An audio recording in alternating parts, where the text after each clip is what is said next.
And there's been tremendous development in the ultraviolet space. Can you talk a little bit about what you're seeing in the marketplace and any predictions for emerging technologies within ultraviolet radiation?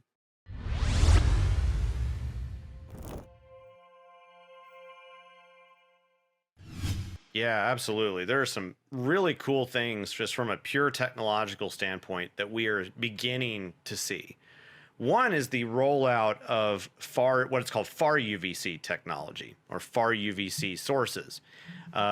What's really interesting about this is that, well, let's define what that means first. So normally, when we talk about UVC lamps and the wavelengths that are used in order to kill bacteria in those circumstances, we're talking about like mercury lamps, which have a peak at around 254 nanometers, or we're talking about xenon lamps that have about the same, or we're talking LEDs that range from anywhere from 254 nanometers up to about 280 nanometers in wavelength.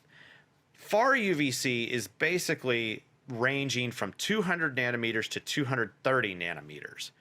What's significant about that, you might ask? Great question, Brad. I'll tell you.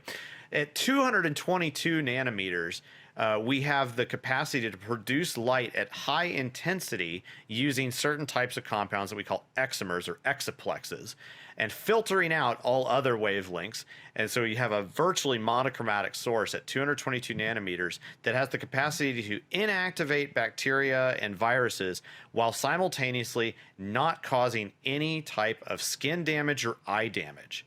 Now that blew my mind when I first started hearing about this about 2.5 years ago.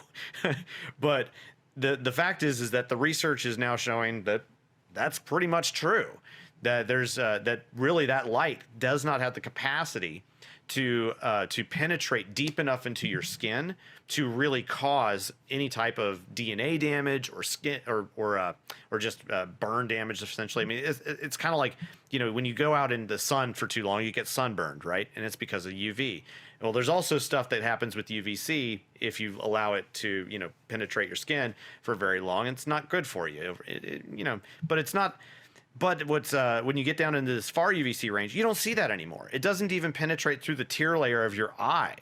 And thus, what this enables is potentially constant exposure in a, say, hospital environment where you can just put lamps like above your head and you can be continuously disinfecting in an area. And so long as that research continues to hold up and be true, we will almost undoubtedly see applications where that's going to come into play.